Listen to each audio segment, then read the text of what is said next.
Bonjour les Vendéennes, bonjour les Vendéens. Aujourd'hui, je vais vous parler d'une affaire criminelle un peu particulière puisqu'ici, le criminel n'est pas l'accusé, mais ceux qui la condamnèrent à une peine aussi injuste que sauvage.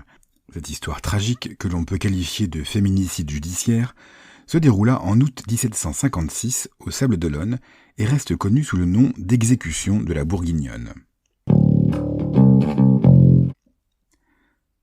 À quoi ressemblent les Sables d'Olonne en 1756 ?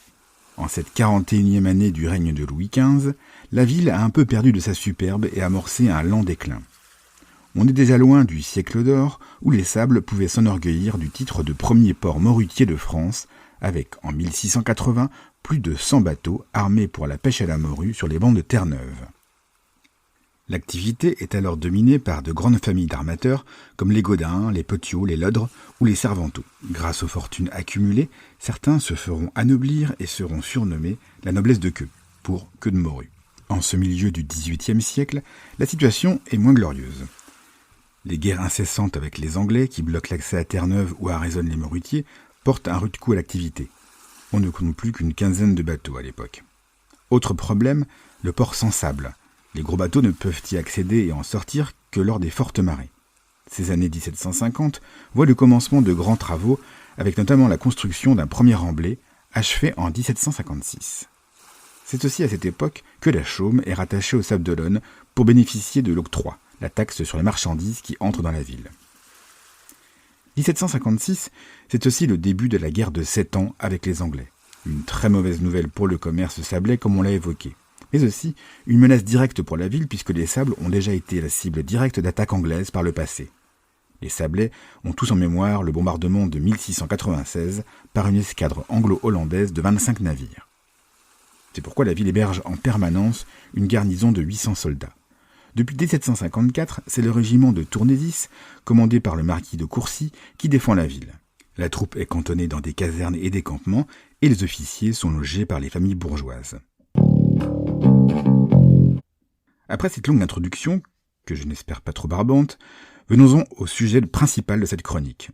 Nous sommes donc en août 1756, et malgré le début de la guerre de 7 ans, ce n'est pas la menace anglaise qui préoccupe le marquis de Courcy, mais plutôt l'état de santé de ses hommes. Depuis quelques mois, nombre d'entre eux sont en effet cloués au lit, et plusieurs sont décédés en raison de ce qu'on appelle à l'époque la vérole. Il s'agit en fait de la syphilis, une MST importée 2 siècles plus tôt du Nouveau Monde par les conquistadors.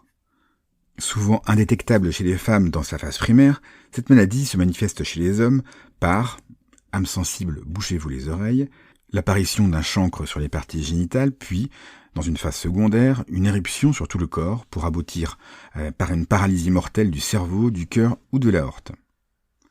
En ce qui concerne nos soldats, cette maladie leur a été transmise par les prostituées qui gravitent autour de la garnison, les suivant de campement en campement. Par le passé, plusieurs d'entre elles ont été chassées hors de la ville, non sans avoir reçu quelques coups de fouet. Avec la déclaration de guerre, les autorités militaires décident de régler définitivement le problème. Pas question de voir les troupes décimées, d'autant que ce sont les capitaines qui doivent remplacer les pertes sur leur propre denier. Depuis quelques jours, les soldats sont sur les traces du probable agent infectieux. Une jeune prostituée de 21 ans, Honorine Bazin, surnommée la Bourguignonne en raison de ses origines dijonnaises. A priori, la troupe met peu de zèle à découvrir la cachette de cette fille à soldat qui lui donne du plaisir. Mais à la suite de l'indiscrétion d'un sergent, François Servanteau, le fils de l'armateur chez qui loge un officier, découvre où se cache la jeune femme et raconte tout à son invité.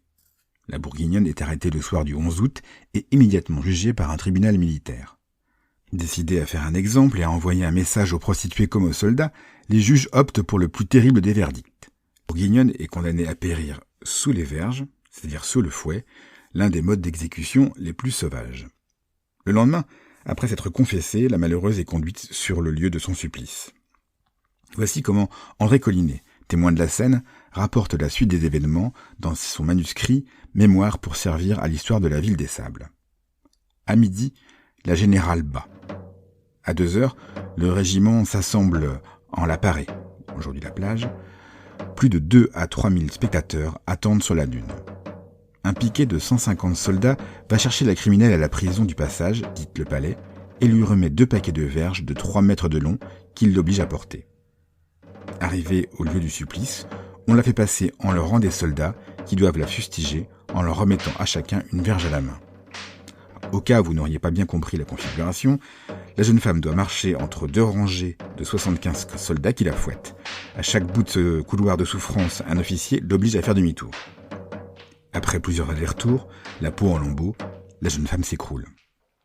Mais laissée pour morte, elle est toujours vivante. D'après Collinet, elle sera recueillie par des âmes charitables et expirera le 13 août au petit matin, après avoir fait amende honorable et demandé à Dieu un entier pardon pour ses péchés. Espérons qu'il en fut de même pour ceux qui l'ont condamné, l'ont fouetté et qui se sont délectés du spectacle. C'est tout pour aujourd'hui.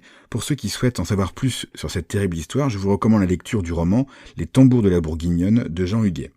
C'était Sébastien de la page Facebook Le Saviez-vous Vendée.